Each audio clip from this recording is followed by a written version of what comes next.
말씀 보겠습니다. 빌립보서 1장 1절부터 8절입니다. 오늘은 주님의 심장을 가진 교회라는 제목으로 하나님 말씀 나누도록 하겠습니다. 잠깐 기도하겠습니다. 하나님, 이 시간에 우리가 말씀을 묵상할 때 사도 바울을 통해서 빌립보 교회를 향하여서 주신 주님의 마음을 우리가 깨닫고 또 주님의 마음 위에 설 수 있도록 도와주시옵소서. 예수님의 이름으로 기도하옵나이다. 아멘. 라이먼 프랭크 바움의 오즈의 마법사라고 하는 유명한 동화책이 있습니다. 오즈의 마법사에 보면 도로시가 오즈라는 나라로 여행을 갈 때 세 명의 친구를 만나죠. 한 명은 사자, 한 명은 호수아비, 한 명은 양철 나무꾼이에요. 근데 여러분이 아시지만 이 세 인물은 다 자기에게 뭐가 없다고 해요. 사자는 용기가 없어요. 그래서 오즈의 마법사에게 용기를 달라고, 호수아비는 머리가 집으로 돼서 뇌가 없어서 뇌를 달라고 얘기합니다.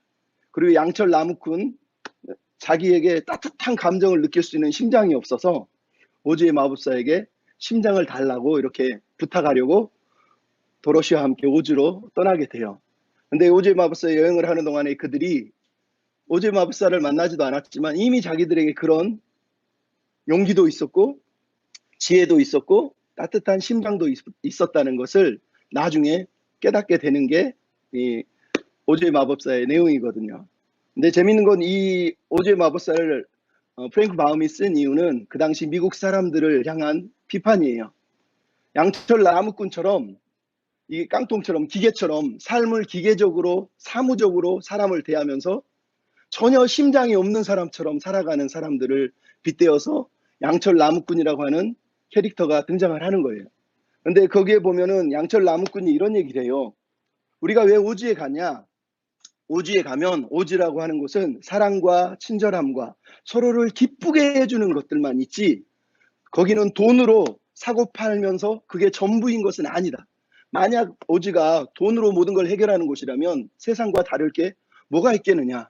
하지만 오즈는 부자도 없고 가난한 자도 없고 누구든지 원하는 것이 있으면 우리가 서로 다 서로에게 주고 싶은 곳이다. 그 사람들을 행복하게 만드는 곳, 그곳이 바로 오즈다. 오즈에서는 자기가 쓸 수 있는 것보다 더 많은 것을 원하는 사람이 없어 라고 오즈를 얘기합니다. 여러분, 지금 이 양철 나무꾼이 하는 말이 무슨 말이에요? 미국은, 이 땅은 사랑과 친절함과 서로를 기쁘게 해주고 행복하게 해주는 그런 마음을 잃어버린 채 기계처럼, 양철 나무꾼처럼 서로가 기계적으로만, 사무적으로만 대하면서 영혼이 없는 채 살아가고 있다는 거예요.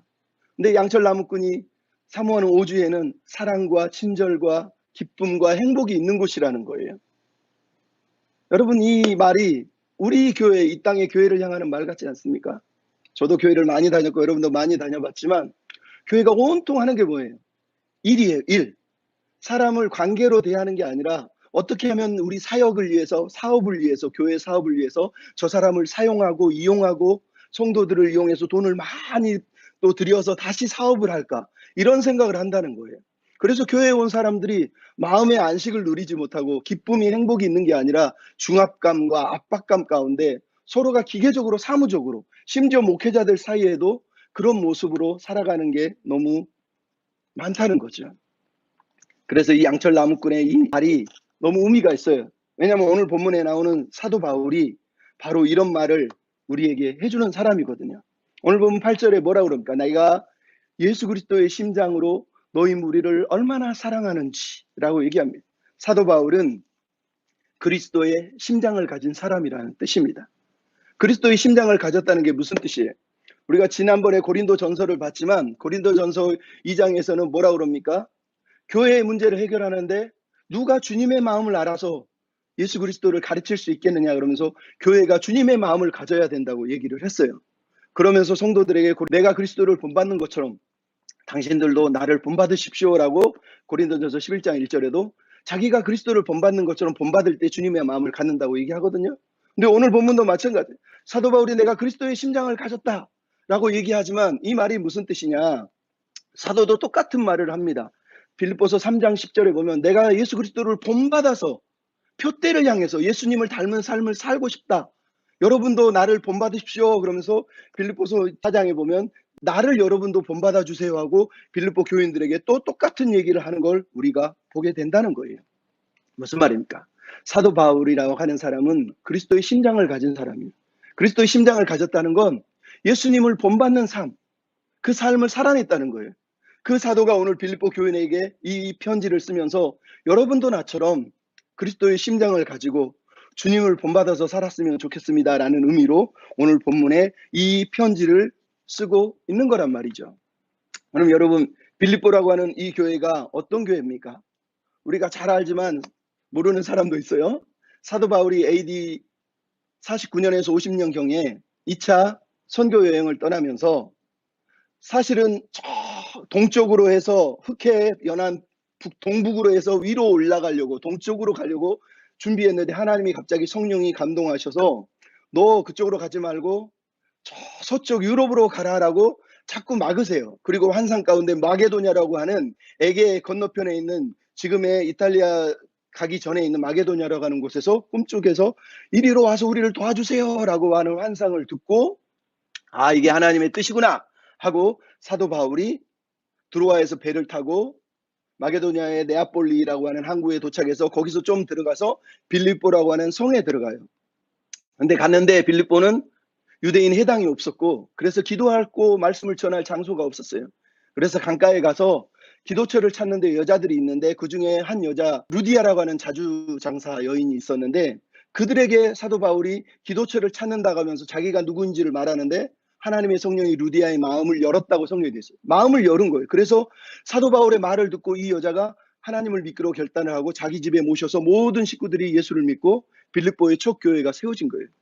그리고 나서 그 다음에는 점치는 여종이 있는데 귀신 들린 여자를 치료해 줬다가 감옥에 갇혀서 그날 밤에 엄청난 고문을 당하는데 기도하고 찬송하다가 하나님이 은혜로 감옥문이 열리고 간수가 놀라서 다 도망간 줄 알고 자살하고 하니까 사도 바울이 우리가 여기 있다. 그래서 그 사람이 깜짝 놀래가지고 왜 안 도망가느냐 그러면서 당신들이 믿는 하나님이 누구요? 우리가 어떻게 하면 구원을 받을 수 있겠습니까? 라고 물어보면서 그 간수와 식구들이 또 다 예수를 믿게 돼요. 그래서 빌립보의 두 번째 가정교회가 세워지는 일이 벌어집니다. 하지만 사도 바울은 그 다음날 내가 로마 시민인데 나한테 어떻게 이럴 수 있어? 그래가지고 관리들이 로마 시민이었어요? 그러면서 놀랍니다. 그리고 나서 그 사람들을 성 밖으로 내보내면서 제발 떠나달라고 그래요. 사도 바울이 그래서 딱 그렇게 선교를 하고 떠납니다. 하지만 사도행전 10장에 보면 나중에 사도 바울이 자기는 떠났지만 디모데와 실라를 남겨둬서 그 교회를 돌보게 하고 천천히 고린도에 있는 자기에게 오라고 나중에 속히 오라고 말하는 것을 우리가 듣게 돼요. 그냥 떠난 게 아니라 디모데와 실라를 남겨두고 그들을 돌보았던 거예요. 바로 이렇게 해서 빌립보 교회가 세워졌단 말이에요. 그런데 이 빌립보 교회에 복음 사역을 하고 3차 전도 여행 때도 너무 이 교회가 궁금해서 또 가서 돌아보고 그러다가 결국은 예루살렘에서 잡혀서 로마로 투옥이 돼서 이제 지금 이 빌립보서를 쓸 때는 AD 60년에서 62년 사이 로마에서 가택연금을 당하던 사이에 이 편지를 쓰게 돼요. 이유가 뭐냐면 빌립보 교인들이 그동안 사도 바울을 너무너무 극진히 섬겼고 사도 바울이 궁금했는데 감옥에 사실은 가택연금이지만 갇혔다는 소문을 듣고 깜짝 놀라서 에바브로디도라고 하는 그 교회의 사역자를 보내서 사도 바울이 어떻게 지내는지 궁금하다 그러면서 이 우리식으로 말하면 감옥에 있는 사람한테 이렇게 뭘 주는 것처럼 선물을 보내서 사역비, 선교비 이런 거를 같이 보내줍니다. 그러면서 에바브로디도가 빌립보 교회의 당시 상황을 들려주는 거예요. 사도 바울이 그 얘기를 다 듣고 나서 너무너무 빌립보 교회가 사랑스러운데 한편으로는 걱정이 됐어요. 그래서 오늘 본문에 빌립보서라고 하는 편지를 쓰게 돼요. 편지를 쓰는 내용의 일부는 나는 잘 있다. 감옥에 있지만 나는 기쁘다. 그러면서 걱정하지 말라는 의미로 써요. 또 하나는 빌립보 교인들이 보낸 그 헌금 선교비에 대해서 너무 고맙다. 하지만 나는 여러분들이 더 큰 것에 붙들려 살았으면 좋겠다라는 마음으로 이 편지를 씁니다. 세 번째는 빌립보 교회 안에 이단이 있었어요. 그 유대주의자라고 그래서 율법을 지켜야 구원받는다고 말하는 사람들.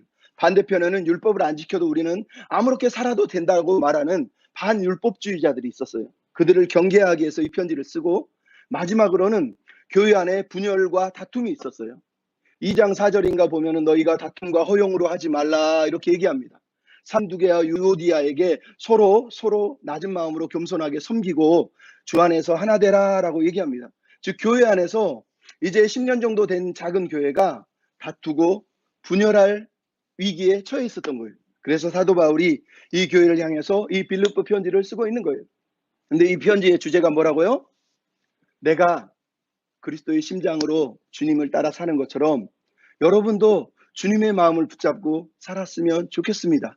주님을 본받았으면 좋겠습니다. 이게 사도 바울이 편지를 쓰는 주된 목적이에요. 그게 어디 나옵니까? 빌립보서 2장 5절에 보면 너희 안에 이 마음을 품으라 곧 그리스도 예수의 마음이니 그 마음이 있을 때 다툼도 두려움도 사라지고 이단도 이길 수 있고 또 모든 삶에 감사할 수 있기 때문이다 라고 말하면서 주님의 마음을 본받아서 주님의 심장을 가지고 살라고 얘기하는 거예요.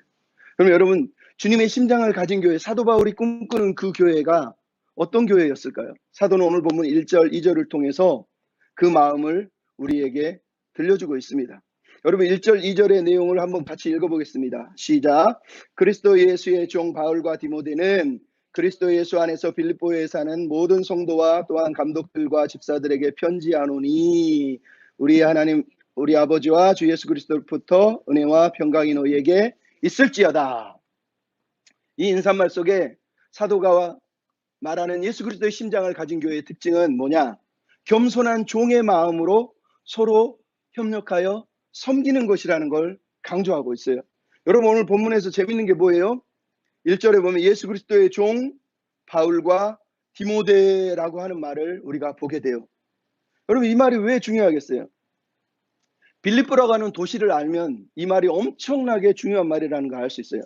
사도 바울이 간 빌립보는 주전 42년에 옥타비아누스와 안토니우스가 자기 아버지인 시저를 죽였던 카이사리를 죽였던 브루투스와 전쟁을 해서 그들을 죽이고 몰아내고 빌립보에서 전쟁을 해서 승리한 곳이 이 빌립보예요.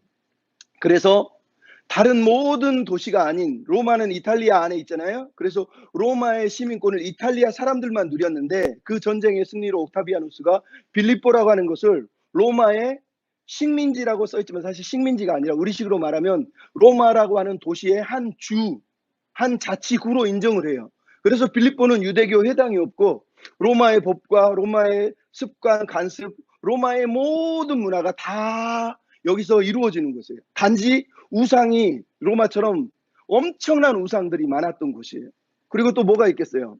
로마가 뭐예요? 계급사회죠. 로마에서 노예나 종이란 말은 말 그대로 가장 신분이 낮아요. 이 사람들이 종에서 해방되는 길은 뭐예요? 돈으로 자유를 사는 거예요. 그러니까 지금 사도 바울이 말하는 내가 예수 그리스도의 종이다라고 말하는 이 단어는 사역자가 어떤 존재인지를 사도 바울이 빌립보 교인들한테 지금 말을 하고 있는 거예요. 빌립보 사람들은 이 말을 들으면서 오 예수의 종이니 대단하십니다 이렇게 떠받들였을까요? 아니요.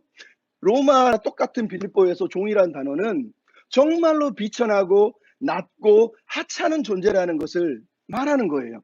근데 사도 바울이 의도적으로 사도 바울의 많은 서신서의 인사말에 내가 예수 그리스도의 종 플러스 사도라고 얘기를 하고 어떤 본문은 종이라는 단어는 빼고 나는 사도야 라고 이렇게 편지를 써요. 근데 유일하게 사도라는 단어를 아예 안 쓰고 종이라는 단어만 딱 쓰는 곳이 바로 이 빌립보서라고 하는 곳이에요. 그러니까 사도 바울이 빌립보서에서 내가 예수님의 종이다 라고 하는 말이 무슨 의미겠어요? 그것도 자기만 종이라고 하는 오늘 본문에 바울과 디모데가 종이라는 거예요. 똑같은 사람이라는 거예요. 그러니까 사도가 무슨 말을 하고 있는지 알겠어요? 내가 사도인데 디모데는 내 밑에 핫발이야. 이렇게 얘기하고 있는 게 아니에요. 나는 담임 목사고 넌 부목사야. 이렇게 말하고 있는 게 아니라 우리 둘이는 동일하게 예수 그리스도를 섬기는 똑같은 종이야 라고 말하는 거예요. 근데 여러분 왜 이게 중요하죠? 빌립보서에서 종이라는 단어가 가장 중요한 단어가 어디서 나와요? 빌립보서 2장 5절 6절부터 쭉 나오잖아요. 예수 그리스도가 하나님과 본체였으나 자기가 낮아지셔서 종의 형체를 가지고 사람이 되셨다는 거예요. 그러니까 사도 바울이 말하는 여기서 종이라는 단어는 예수님처럼 우리도 낮아진 존재, 예수님이 종이 된 것처럼 우리도 종이 되어서 여러분을 섬기겠습니다 라고 하는 의미로 이 말을 쓰고 있는 거예요. 그래서 십자가의 복음은 종의 복음이다 라고 말하는 거예요. 주님을 따르는 사람은 종의 마음으로 주님을 따르고 종의 마음으로 섬기는 거예요. 바울도 디모데도 모든 교회 리더들도 다 어떤 사람이라는 거예요. 모두가 주님을 섬기는 종이고 주의 성도를 섬기는 종이다라고 말하고 있는 거예요. 예수님이 가르친 그 가르침을 사도 바울은 정확하게 이해하고 실천하고 있는 거예요. 예수님이 말했잖아요. 너희가 섬기고 싶으면 종이 되어야 된다. 종이 되어야 된다. 실제로 사도 바울은 예수님의 가르침을 몸으로 살아내고 있는 걸 우리가 알 수 있단 말이에요. 이게 중요한 거예요. 그럼 이 땅의 교회가 왜 교만합니까? 다 종이 되기 싫어요. 섬기기 싫어요. 다 대접받고 싶고 높아지고 싶고 자기 좀 섬겨달라고, 자기 좀 알아달라고, 나 여기 있다고. 그렇기 때문에 이 땅의 교회가 고통받고 아픔이 있는 거예요. 나아가서 오늘 본문 두 번째 뭐라고 그럽니까? 성도들과 감독자들과 집사들에게 편지하고 있어요. 성도, 하나님이 부름받은 성도예요. 거기에 누가 포함돼요? 감독들과 집사들이에요. 여러분, 성도와 감독과 집사를 지금 분리해서 말하고 있는 것이 아니라 성도들에 포함된 감독과 집사 여러분, 이런 뜻이고요. 또 하나는 여기서 감독은 지금 우리식으로 말하는 무슨 장로를 말하는 게 아니에요. 왜냐하면 이 당시는 교회가 조직적으로 완전히 세워지지 않은 때이기 때문에 여기서 말하는 감독을 재정을 담당하는 사람이에요. 집사는 말 그대로 식당 봉사하고 교회를 돌아보는 사람이에요. 그러니까 이 감독과 집사는 사도 바울이 지위를 강조하고 있는 게 아니에요. 성도 중에 교회를 돌아보고 섬기는 사람들을 포함해서 여러분 성도 모두라는 뜻이에요. 여러분 모두가 다 하나님의 성도다, 이 얘기를 지금 하고 있는 거예요. 그럼 이게 왜 중요해요? 아까도 얘기했잖아요. 교회에 다툼이 일어났어요. 유오디아와 순두개가 다투고 싸우고 있어요. 왜 싸우죠? 자기를 나타내려고, 자기를 높이려고. 그래서 사도 바울이 말한 거 아닙니까? 아무 일에나 다툼이나 허용으로 하지 말고, 빌립보서 2장 3절에 뭐라 그래요? 오직 겸손한 마음으로 자기보다 다른 사람을 더 나은 사람, 더 괜찮은 사람으로 여기고, 이렇게 말하는 것을 사도 바울이 편지를 쓰고 있는 이유가 바로 그거란 말이에요. 그러니까 하나님의 교회가 종의 마음으로, 겸손한 마음으로 협력할 때 주님의 마음을 가진 교회, 주님의 심장을 가진 교회라고 성경이 우리에게 들려주고 있는 거예요. 나가서 마지막 절에 뭐라 그럽니까? 기온, 은혜와 평강이 너희에게 있을지어다. 여러분, 우리가 다 알잖아요. 교회의 기초는 은혜예요. 은혜가 무슨 뜻입니까?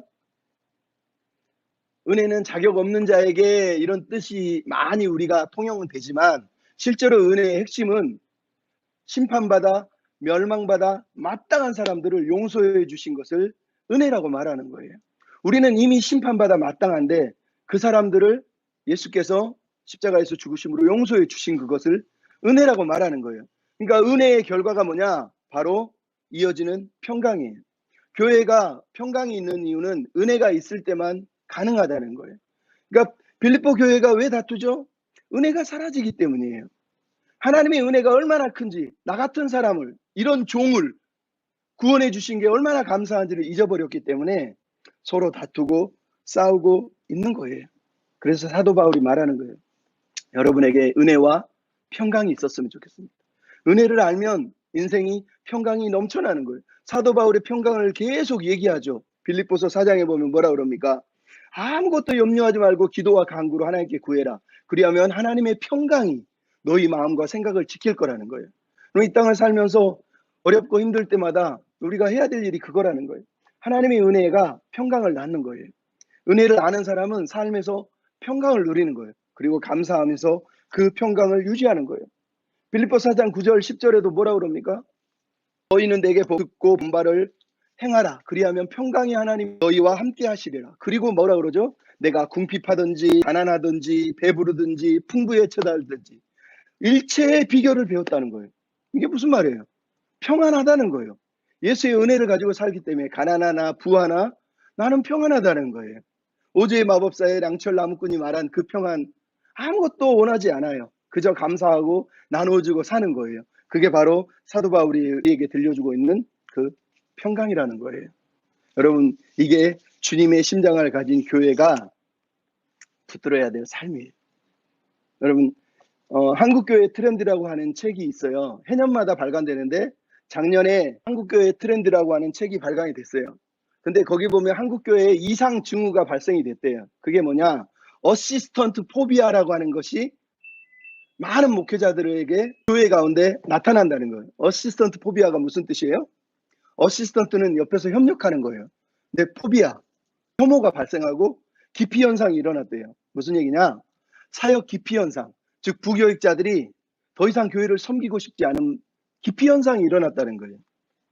그래서 기독교 문화 데이터 연구소하고 기독교 윤리 신천협의회에서 작년에 설문조사를 했어요. 목사들을 찾아다니면서. 그랬더니 거의 80% 이상이 사역자를 구하기가 너무 힘들다는 거예요. 왜? 부교육자들이 교회를 섬기기 싫대요. 전임은 더더욱 싫고 이제는 파트타임을 원한다는 거예요.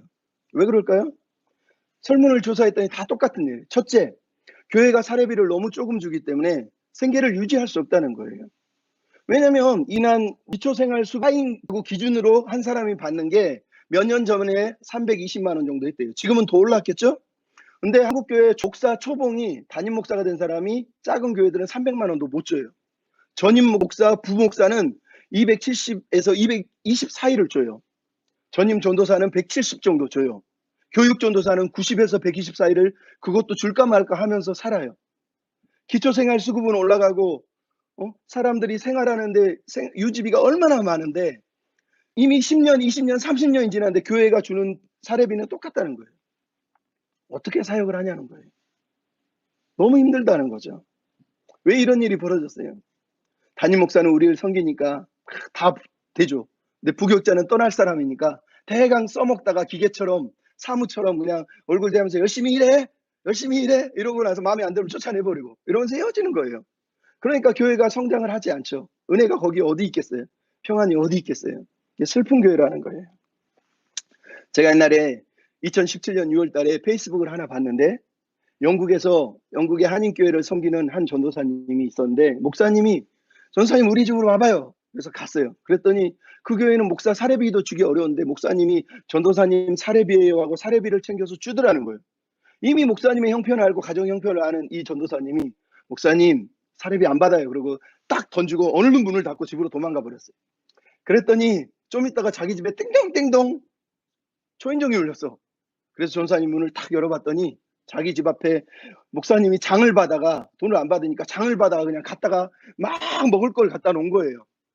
그래서 전도사님이 너무너무 한편으로는 감사한데 마음이 아프니까 에이 난 질 수 없지. 그리고 또 뛰어가가지고 시장 가서 막 사과랑 막 과일을 사다가 목사님 집 땡땡땡땡 누르고 도망갔어요. 그러니까 목사님이 앞에 보니까 막 과일이나 이런 게 너무 많이 와 있는 거예요. 그러니까 이 목사님이 또 가가지고 막 사가지고 전사님 집에 띵동 누르고 또 놔두고 가버렸어. 그러니까 전사님이 또 너무 이거 질 수 없잖아. 그래서 다시 목사님 집으로 뭘 사가지고 갔어. 그랬더니 목사님이 문 앞에 딱 서 있더라는 거예요. 그러더니 우리 이제 그만합시다. 그러더니 둘이 껴안고 그 자리에서 엉엉 울면서 우리 힘냅시다. 그랬다는 거예요. 여러분 이게 실제로 있었던 이야기예요. 무슨 얘기 하는지 알겠죠? 교회가 어렵죠. 힘들죠. 하지만 서로를 이해하고 서로를 섬기고 나는 대접받아야 돼. 너는 대접받으면 안 돼. 이런 게 아니라 서로가 같은 마음으로 살아간다면 얼마나 그 교회가 행복하고 아름답겠어요. 사도 바울이 오늘 말하는 그 교회가 바로 이런 교회예요. 또 이런 교회가 돼야 된다고 말하는 거예요. 두 번째로 사도 바울이 말하는 이 그리스도의 심장을 가진 교회는 그리스도의 삶에 참여하는 교회예요. 3절부터 5절을 보면 사도 바울이 얘기합니다. 한번 읽어볼까요? 내가 너희를 생각할 때마다 나의 하나님께 감사하며 간구할 때마다 너희를 우리를 위하여 기쁨으로 항상 간구함은 너희가 첫날부터 지금까지 복음을 위한 일에 참여하고 있기 때문이라. 여러분 오늘 본문의 사도 바울이 지금 빌립보 교인들에게 너무 감사해. 날마다 당신들을 위해 생각하고 기도하고 있어 라고 얘기하는 거예요. 근데 여기서 감사와 기도가 어디서 나왔다고 말하는 거예요? 생각이라고 하는 단어 있어요. 이 생각이라는 헬라어 단어는 기억하다라는 뜻이에요. 영어로 기억하다가 remember예요. remember가 무슨 뜻이에요? remember. re는 다시예요. member는 멤버가 된다는 얘기예요. 다시 나의 멤버, 나의 친구, 다시 나와 함께하는 사람이라는 뜻이 remember예요. 그러니까 사도 바울이 지금 성도를 기억했다는 게 뭐예요? 나는 항상 당신들을 나의 친구로 기억하고 있고 나의 교제의 동역자로 생각하고 있어요 라는 뜻이 바로 이 기억이라고 하는 단어예요. 이 생각 때문에 감사가 나오고 이 생각 때문에 기도가 나오는 거예요. 우리가 다 들어서 알잖아요. 영어에서 땡크는 감사잖아요. 땡크가 어디서 나왔다고 그래요? 기원이 think, 생각에서 나왔다는 거예요. 생각하고 기억하고 그 사람을 내 마음에 두면 그에게 받은 은혜에 감사할 수 있고, 감사하니까 기도한다는 거. 오늘 본문이 사도 바울이 그래서 이 교인들을 생각할 때마다 감사하고 또 생각할 때마다 기도하고 있는 거예요. 왜? 빌립보 교인들이 자기에게 놀라운 은혜를 베풀었대요. 5절 끝에 뭐라고 그러죠? 복음을 위한 일에 참여하였기 때문이라는 거예요. 참여라는 이 단어가 여러분이 교회 다니면 많이 들었어요. 무슨 뜻이냐? 헬라어로는 코이노니아예요. 코이노니아가 무슨 뜻이에요? 아시는 분? 교제, 참여, 뭐 협력, 사귐, 우정, 뭐 이런 뜻이에요. 그러니까 우리가 이렇게 읽으니까 자꾸 코이노니아를 서로 친교부 만들어서 교회에서 친교가 안 되는 거 우리 친교부 만들자. 그리고 중고등부 청년부 친교부 만들잖아요. 그래서 야 우리 친해져야 될 것 같아요. 디비디비디 007 빵 이러면서 옛날에 친해지려고. 그것도 안 되니까 나중에 뭐예요? 야 우리 밥 먹어야 돼. 밥 먹어야 돼. 매주 밥 먹으면 친해지니까 밥 먹자는 거예요. 그러니까 친교를 서로 막 게임하고 서로 막 먹으면서 그냥 깔깔거리는 걸 친교라고 생각하는 거예요. 그래서 이 교회는 친교가 안 돼. 교제가 부족해. 이런 식으로 표현을 한다는 거예요. 근데 여러분 오늘 본문에 사도 바울이 말하는 참여라고 하는 코이노니아의 이 단어의 뜻은 단순한 친교가 아니고 단순한 교제가 아니에요. 동역이고 동참이에요. 어떤 것에? 그리스도의 삶에 내가 그리스도의 삶을 살아내고 있는데 여러분도 그 삶에 함께 참여했습니다 라고 하는 의도가 이 단어 속에 들어있는 거예요. 함께 예수 그리스도의 삶에 참여했다는 뜻이에요. 그게 바로 빌립보서 4장을 보면 14절, 15절, 16절, 18절에 등장하고 있어요. 사도 바울이 이 참여라고 하는 단어를 뭐라고 쓰냐면 너희가 내 괴로움에 참여하였으니 감사하다. 빌립보서 4장 15절에도 너희가 마게도냐를 떠날 때 내게 주고받은 일에 참여한 교회가 너희밖에 없었다. 이렇게 얘기합니다. 데살로니가 있을 때도 너희가 한 번이 아니라 두 번이나 나에 쓸 것을 보냈다. 이렇게 얘기합니다. 즉 빌립보 교회는 사도 바울이 자기 교회를 빌립보 교회를 세워놓고 얼마 안 있다가 떠났지만 그리고 3차 전도 여행 때 다시 와서 돌아보기는 했지만 그렇게 오랫동안 자기 교회의 목회자로 담임 목사로 지낸 게 아니에요. 잠깐 복음을 전하고 떠난 거예요. 근데 빌립보 교회인들은 자기의 빌립보 교회를 세운 사람 그리고 말씀으로 자기들을 구원받게 해서 가르친 이 사람을 향해서 이 사람이 선교하는 곳마다 선교비를 보낸 거예요. 빌립보를 떠나서 데살로니가로 마게도냐로 고린도로 갔을 때도 선교비를 보냈고 나중에 또 3차 연등으로 올 때도 또 선교비를 보냈고 그리고 그것도 2번이나 보냈다는 거예요. 그러니까 벌써 3번을 보낸 거예요. 편지상으로만. 그리고 오늘 본문에 이제 외바브로 디도를 통해서 다시 한번 감옥에 갇혀있는 사도 바울에게 또다시 선교비, 사역비를 보내고 있다라고 얘기하는 거예요. 여러분 이 말을 이게 돈을 보내서 서로 협력해야 된다 이렇게 들으면 안 돼요. 여러분 사도 바울이 뭐라 그럽니까? 복음을 위한 일에 참여했다는 거예요. 단순하게 교제하는 차원이 아니라 사도 바울은 이것을 그리스도의 삶에 참여하는 것으로 성도들이 이해했으면 하는 마음으로 이 편지를 쓰고 있어요. 근데 중요한 건 여러분 사도 바울의 마음을 생각해 보세요. 사도 바울은 결혼하지 않았어요. 혼자 사는 사람이에요. 자녀도 없어요. 홀로 10여 년 이상을 복음을 전하며 살았어요. 그리고 이제 가택연금을 당해서 2년 동안 밖으로 나가지 못해요. 사람을 만날 수 있고 사람이 집으로 들어올 수 있는데 자기는 나가지 못해요. 사람을 만나니까 그나마 좀 괜찮긴 하지만 그럼에도 불구하고 아무것도 할 수 없는 상황. 얼마나 외롭겠어요. 감옥에 갇히니까 사람들이 다 자기를 떠납니다. 아무도 자기 곁에 오려고 하지 않아요. 근데 신기하게도 그 많은 아시아와 마게도냐 교회들 가운데 빌립보 교회만 사도 바울이 감옥에 갇힌 것을 걱정하고 혼자 있는 것을 아파하면서 선교비를 보내고 사역비를 보내면서 당신을 기억하고 있습니다. 위하여 기도하고 있습니다. 하나님의 나라를 감옥에서 전하신다 하니 감사합니다. 이러면서 서로 연결되고 있는 거예요. 사도 바울이 이것을 인해서 먼저 감사하고 있는 거예요. 여러분 우리가 추사 김정희라고 하는 사람을 알 거예요. 추사 김정희가 세도 가문에 안동 김씨 가문이 척을 져서 55세에 제주도로 유배를 갑니다. 초가집에 밖에는 울타리로 막아놓고 거기를 나가면 죽어요. 울타리 안에 갇혀서 혼자 살아가요. 근데 이 사람을 12년 동안 꾸준히 찾아온 사람이 자기 제자라고 하는 이석정이라고 하는 사람이 역관이에요. 그러니까 외국하고 외교관이에요. 쉽게 얘기하면. 이 사람이 외국에 나갈 때마다 유명한 책들을 사다가 스승님에게 주면서 많은 사람들이 스승님을 걱정하고 있으니 힘을 내십시오. 이렇게 얘기를 하는 거예요. 추사 김정희가 그게 너무 감사해서 새한도라고 하는 그림을 그립니다. 새한도라고 하는 그림을 여러분 집에 가서 찾아보시면 초가집 하나에 그 옆에 소나무 한 그루와 잣나무 세 그루가 서 있는 그림이에요. 그것도 종이가 없어서 종이를 쓸어 모아서 그거를 간신히 구해가지고 더덕더덕 떨어져 있는 종이들을 붙여가지고 이어서 거기에다가 그림을 그린 거예요. 그 그림을 주면서 이 새한도라고 하는 그림에다가 공자의 말을 새겨서 자기 제자 이석정에게 줍니다. 뭐라고 썼냐? 새한연우 지송 백후조 이렇게 써 있어요. 무슨 얘기냐? 추워진 뒤에야 소나무와 잣나무가 시들지 않음을 알게 된다고 했으니 이런 뜻이에요. 여러분 이게 무슨 말인지 알겠어요? 추워진 뒤에 추워지니까 모두가 다 떠났다는 거예요. 근데 소나무인 자기와 잣나무인 이석정 같은 사람들이 유일하게 자기를 기억해 주더라는 거예요. 그게 너무 감사했다는 거예요. 소나무같이 혼자 덩그러니 있는 자기 옆에 잣나무 세 그루가 이석정이 자기를 늘 돌아보고 소식을 전해주고 위로해 줬다는 거예요. 그게 감사해서 새안 돌아가는 그림을 추사 김정희가 그려서 자기 제자에게 준 거예요. 제자가 그 그림을 받아보고 엉엉 울면서 스승님 고맙습니다. 이랬다는 거예요. 여러분 이게 오늘 본문의 사도 바울의 마음이에요. 혼자 외롭게 가택연금되어 있는 그 사람에게 여전히 사랑의 마음으로 위로해주고 소식을 전해주는 빌립보 교인들을 생각하니 너무너무 감사하다는 거예요. 근데 그 사람들에게 지금 사도 바울이 6절에 뭐라고 그러죠?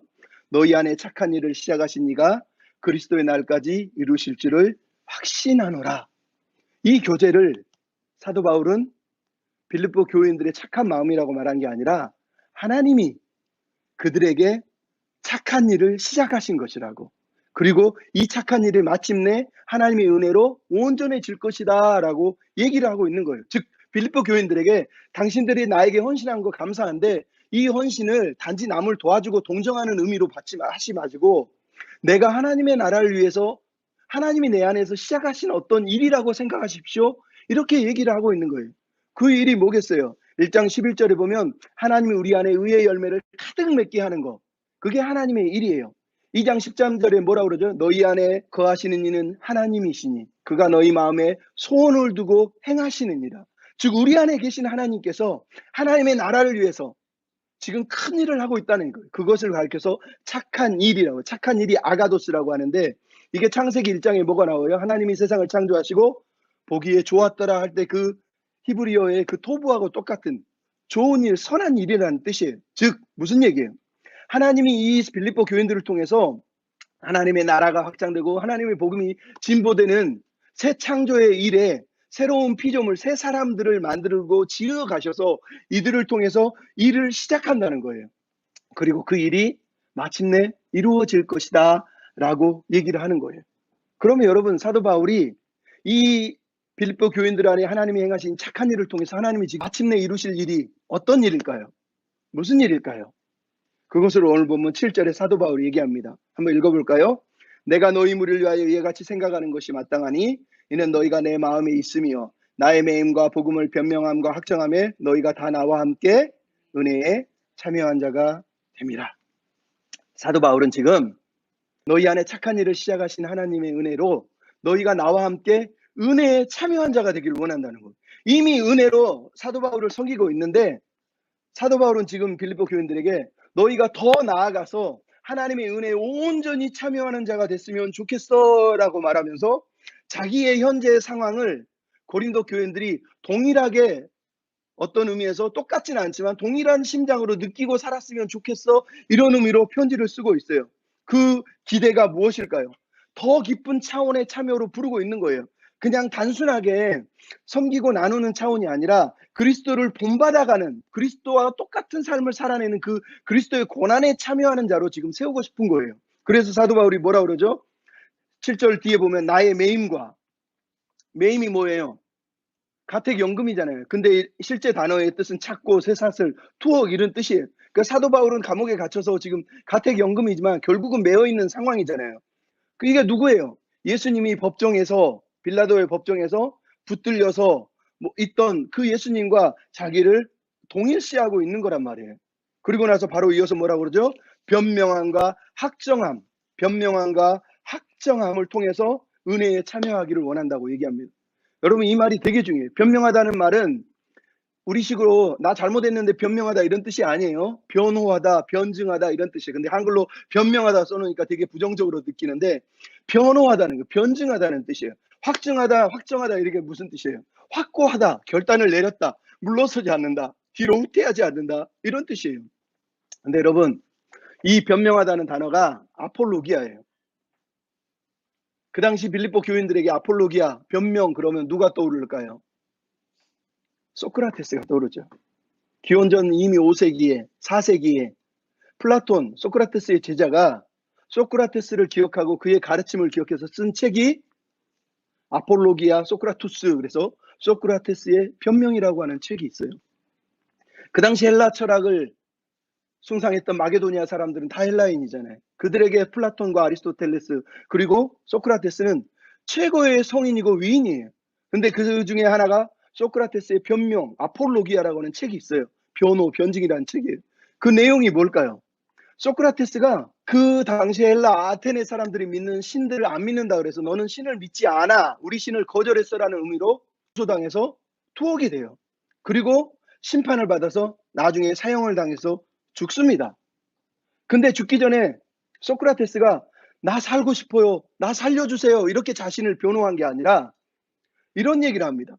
신에 대한 지식, 진짜 진리를 사랑하고 정신을 고양하지 않으면 우리는 망한다. 신체나 재산보다 먼저 신에 대한 지식, 진리를 사랑하는 마음이 필요하다. 이 지식을 사랑하고 구하는 것, 이것이 인간이 가장 행복하게 사는 큰 열쇠다. 이렇게 얘기합니다. 그리고 나서 뭐라고 그러냐면 죽기 전에 아테네 시민들이여, 당신들이 나를 어떻게 하든지 설사 몇 번이나 나를 죽음의 운명에 위협한다 해도 나는 결코 나의 신념과 행동을 철회하지 않을 것입니다. 이제 떠날 때가 됐습니다. 나는 죽기 위해, 여러분은 살기 위해. 그러나 어느 것이 더 행복한 것일까요? 이렇게 말하고 죽었다는 거예요. 소크라테스의 변명의 이 변명의 내용이 뭐예요? 진리를 사랑하고 신을 향한 지식을 사랑하는 그 마음, 그것을 포기하지 않겠다는 거예요. 설령 나를 몇 번을 죽여도 나는 이 진리를 사랑하는 마음을 포기하지 않겠다라고 말한 거예요. 근데 이 말을 지금 사도 바울이 하는 거예요.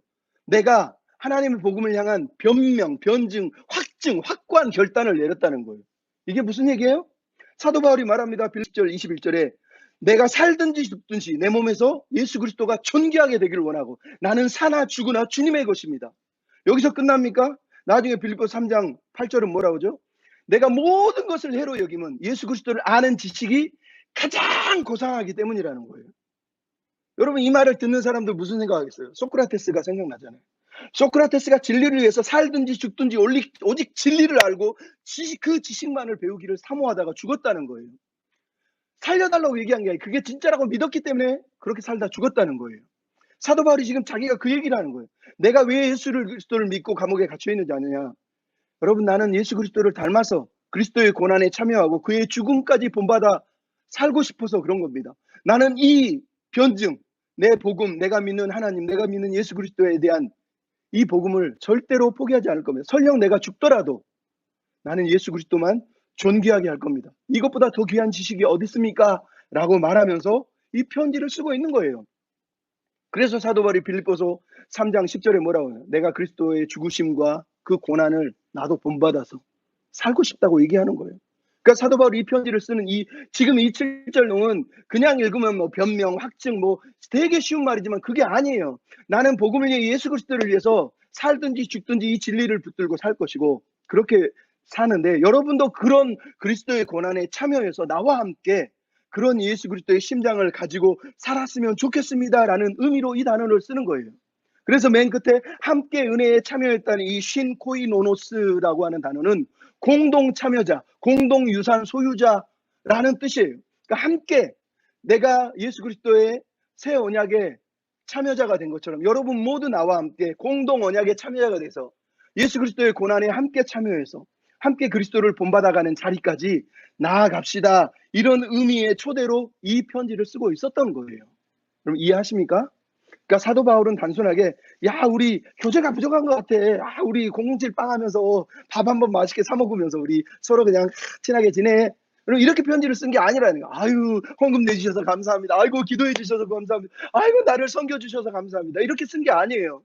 여러분이 하는 그 모든 행위는 하나님이 착한 일을 시작하신 증거인데 그 착한 일이 마침내 마지막에 이르렀으면 좋겠어요. 사도 바울이 말하는 내가 표대를 향하여 달려간다. 아직 이룬 것은 아닌데 온전히 이루어야 된다. 그 이름이 뭐라고 아까 얘기했어요?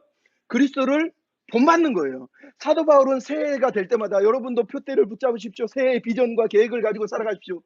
이렇게 얘기한 게 아니에요. 사도 바울이 말하는 표대는 딱 하나예요. 그리스도를 본받아서 그리스도의 심장을 가진 자로 내 삶을 다 드리며 살고 싶다는 게 사도 바울의 표대예요. 사도 바울은 빌립보 교인들에게 그 얘기를 하는 거예요. 근데 여러분 이 땅의 교회가 이런 표대, 예수님의 마음은 다 내버리고 여러분 올 한 해 새해 표대를 세우십시오. 사업과 가정과 직장과 장래의 비전과 꿈을 계획하시고 하나님께 맡기고 표대를 향하여 달려가십시오. 여러분 빌립보를 어떻게 그렇게 읽을 수가 있냐고 이 서신을. 이 서신은 그런 의도로 쓴 게 아니에요. 여러분 그래서 사도 바울이 마지막 말을 하는 거예요. 뭐라고요? 그리스도의 심장으로 내가 여러분을 얼마나 사랑하는지 여러분도 이 예수 그리스도의 심장으로 살았으면 좋겠습니다라고 말하는 거예요. 여러분 로마서를 읽어보면 사도 바울이 얼마나 논리적인 사람인지를 알 수가 있어요. 그 논리적인 사람이 오늘 본문에 얼마나 감정적으로 깊이 있고 온유하고 절제돼 있고 그러면서 풍성한 감성을 가지고 온전한 인격을 가지고 빌립보 교인을 대하고 있는지를 여러분이 지금 읽고 있는 거예요. 사도 바울이 사랑하지 않은 교회가 있을까요? 고린도, 로마, 데살로니가 다 사랑해요. 그럼에도 불구하고 성경에서 사도 바울이 가장 자기 감정을 솔직하게 이렇게 진실하게 표현한 곳은 오직 이 본문 하나밖에 없어요. 내가 그리스도의 심장으로 여러분을 얼마나 사랑하는지 하나님이 증인이십니다. 다른 서신도 로마서에도 보면 사랑하는 나의 형제, 사랑하는 나의 벗이 이렇게 써 있어요. 고린도에도 보면 사랑하는 자들아, 사랑하는 자들아. 데살로니가 전서에도 이 빌립보와 비슷하게 내가 여러분을 사모합니다. 여러분은 나의 사랑하는 자가 됩니다. 목숨까지도 내어줄 수 있습니다. 이런 단어들을 쓰기는 써요. 하지만 오늘 본문처럼 사도 바울이 얼마나 간절하게 사랑했는지를 표현하는 것은 바로 이 본문밖에 없어요. 빌립보 교회밖에 없어요. 뭐라고 그러니까 빌립보서 4장 1절에 나의 사랑하고 사모하는 형제들, 나의 기쁨이고 면류관인 사랑하는 자들아. 계속 사랑하고 사모하고 사랑하고 사모하고를 빌립보서 1장하고 빌립보서 4장에서 그냥 끌어안고 있는 거예요. 이 교인들을 내가 얼마나 사랑하는지. 이게 사도 바울의 마음이에요. 근데 뭐라고 그랬다고요? 7절에 보면 내가 여러분을 생각한다. 이와 같이 생각합니다. 여기 생각이라고 하는 단어는 앞에 있는 5절의 생각하고 틀려요. 이 단어는 프로네오라고 해서 마음에 담다라는 뜻이에요. 나는 이와 같이 여러분을 내 마음에 담았습니다 하는 거예요. 그래서 7절에 뭐라고 되어 있어요? 너희가 내 마음에 있으며 라고 말하는 거예요. 옛날 드라마 알잖아요. 내 안에 너 있다. 내 안에 너 있다. 얼마나 사랑했는지 우리가 드라마에서 하는 말 아니에요? 목사님 사모님한테 항상 얘기하시죠? 내 안에 너 있다. 예, 이게 이 본문이에요. 지금 사도 바울이 얘기하잖아요. 7절에 너희가 내 마음에 있다는 거예요. 내 마음에 너희를 담았다는 거예요. 얼마나 너희를 담았는지 생각, 그 다음에 마음이라고 한 단어가 카르디아예요. 이게 히브리어는 레브인데 하나님은 중심을 보신다 할 때 그 중심이 바로 레브예요.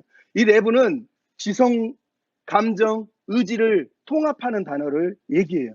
그러니까 사도 바울이 온 힘을 다해 마음을 다해 뜻을 다해 여러분을 생각하고 있고 여러분을 마음에 담았고 그리고 오늘 사랑합니다 라고 얘기하는 거예요. 그러면서 심장이라고 하는 단어를 처음으로 쓰고 있어요.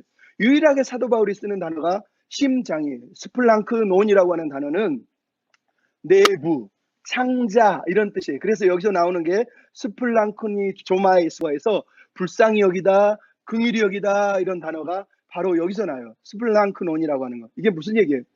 유대인들에게 창자나 내장은 인간의 감정의 자리, 인간의 모든 열정과 감정이 창자에서 나오는 거예요.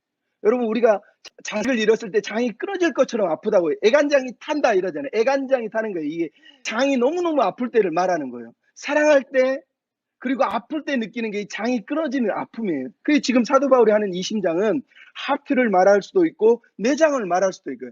즉 이 심장과 이 내장은 동일하게 무슨 얘기예요? 너무너무 간절하게, 열렬하게, 뜨겁게 사랑한다라고 하는 그 감정을 표현하기 위해서 사도 바울이 이 단어를 선택하고 있는 거예요. 여러분, 예수 그리스도가 왜 우리를 위해서 십자가에 달리셨어요? 우리를 향한 고동치는 그 사모함, 사랑함, 애절함 때문에 예수 그리스도가 이 심장 때문에 우리를 위해 십자가에 죽으신 거란 말이에요. 그러니까 사도 바울이 지금 말하는 이걸, 내가 주님의 심장, 주님이 우리를 위해서 십자가에 죽으실 때 가지셨던, 우리를 사랑했던 그 심장과 그 심장의 울림과 떨림으로 내가 여러분을 사랑하고 있는 거예요. 여러분, 그러니 여러분 이 사랑을 가지고 주님을 본받아서 살았으면 좋겠습니다. 이렇게 얘기하는 거예요. 그러면서 뭐라고요? 내가 얼마나 사랑하는지 하나님이 증인입니다. 여기에서 얼마나라고 한 단어는 우리가 의역을 해놓은 거고, 실제 의미는 이와 같이예요. 이와 같이. 내가 이와 같이 사랑하는 것을 하나님이 아십니다. 이런 뜻이에요. 이와 같이가 뭐예요? 예수님처럼이에요. 여기서 말하는 이와 같이는 왜요?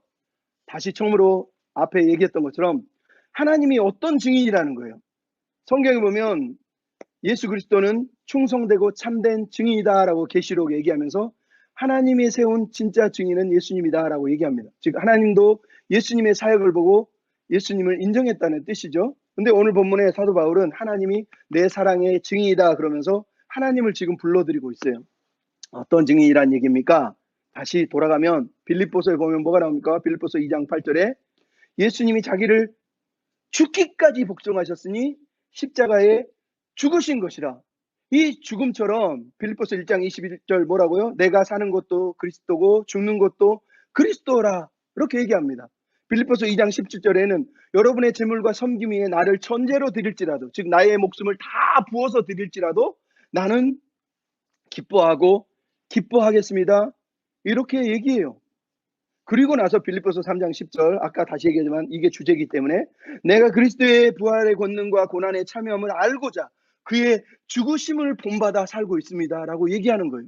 즉 사도 바울이 사랑한 이 사랑은 단순하게 러블러브 감정적인 사랑이 아니라 그리스도가 우리를 위해서 죽으신 그 사랑처럼 나도 여러분을 위해서 목숨을 걸고 생명을 다해서 사랑합니다. 이렇게 사랑합니다. 하나님이 그 증인입니다 라고 지금 말하고 있는 거예요. 여러분, 사도가 원하는 교회, 그리스도의 심장을 가진 교회가 바로 이런 교회라는 거예요. 종의 마음으로 겸손히 협력하고, 그리고 삶 가운데 예수 그리스도의 삶에 참여할 뿐만 아니라 그리스도의 고난에까지, 그리고 그리스도의 죽음에까지 참여해서 그리스도를 정말로 닮아서 사는 것, 그게 교회가 제대로 서는 길이라고 얘기하는 거예요. 여러분, 어떤 사람들이 뭐 저한테 물어보지는 않지만, 그래요? 교회를 왜 하려고 합니까? 교회를 왜 세웠나요? 저는 여러분, 교회에 대한 비전이 있지 않습니다. 비전은 이거 하나밖에 없기 때문에 내가 어떤 목사가 될 것인가가 제일 중요하다고 저는 생각해요. 어떤 교회는 그렇게 중요하지 않아요. 빌립보 교회를 향한 사도 바울의 마음 아니에요? 어떤 교육에 세우고 싶어요? 교회의 특징은 뭐예요? 교회가 하고 싶은 일은 뭐예요? 그게 무슨 의미가 있습니까? 제일 중요한 건 목사가, 성도가 모두가 예수 그리스도의 심장을 가지고 예수 그리스도의 마음을 가지고 예수 그리스도를 본받아서 살아가는 거예요. 그것을 사도 바울은 그렇게 간절히 원한 거란 말이에요. 그럼 사도 바울의 인생을 보십시오. 마지막에 AD 65년인가 뭐 6년경에는 결국은 2차 투옥이 돼서 나중에 목이 잘려서 순교하지 않습니까? 근데 그가 쓴 서신서들을 보십시오. 사도 바울은 자기가 찬사를 받으려거나 사람들에게 동정을 받으려고 한 적이 있습니까? 없어요.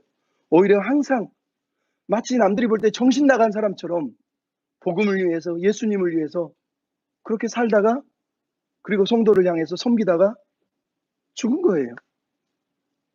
사도 바울이 그 모습을 이렇게 표현했어요. 고린도후서 11장에 7절 8절부터 11절 이렇게 써 있어요. 내가 나를 높이려고 한 적이 있느냐? 난 너희를 높이려고 나를 낮추었다. 내가 너희를 섬기기 위해서 비용을 한 번도 탈취한 적이 없다. 내가 비용이 부족했을 때도 아무에게도 누를 끼치지 않으려고, 아무에게도 해를 끼치지 않으려고 조심하고 또 조심했다. 그리스도의 진리가 내 속에 있어서 내가 너희에게 그렇게 사랑으로 섬긴 것이다. 그러면서 고린도 10후서 11장 11절 뭐라고 써있는지 아세요? 근데 어떤 까닭이냐? 왜 너희가 나를 이렇게 대하느냐? 내가 너희를 사랑하지 아니함 같으냐? 하나님이 다 아시느니라. 이렇게 써놨어요. 무슨 얘기인지 아는 줄 알겠어요? 사도 바울은 뭐 재물을 축적하기 위해서, 뭐 경제적인 유익을 누리기 위해서, 권력을 누리기 위해서, 존경받기 위해서, 사람들한테 인기 누리고 높아지기 위해서 한 번도 그렇게 대한 적이 없는데 왜 너희들이 나를 저 거짓 사도들처럼, 빛의 광명의 천사들처럼 나를 그렇게 비교해서 나도 그런 사람인 것처럼 착각을 하느냐? 내가 너희를 사랑하지 않은 적이 있느냐? 하나님이 다 안다. 이렇게 얘기한 거예요. 사도 바울의 동기는 이거밖에 없었다는 거예요. 하나님을 사랑하고 그리스도를 사랑하고, 그리고 누구를? 성도를 그리스도의 마음으로 사랑했다는 거예요. 그것을 오늘 본문 8절에 얘기한 거예요. 내가 예수 그리스도의 심장으로 너희 무리를 얼마나 사랑하는지 하나님이 내 증인이라는 거예요. 여러분, 이 사도 바울의 마음을 오늘 여러분도 품으시고, 주님의 심장을 가진 사도가 주님의 심장을 가진 교회에게 말하는 이 말을 듣고 주님의 심장을 가진 한 사람의 성도가 돼서 주님을 따라가는 저와 여러분이 되셨으면 좋겠습니다.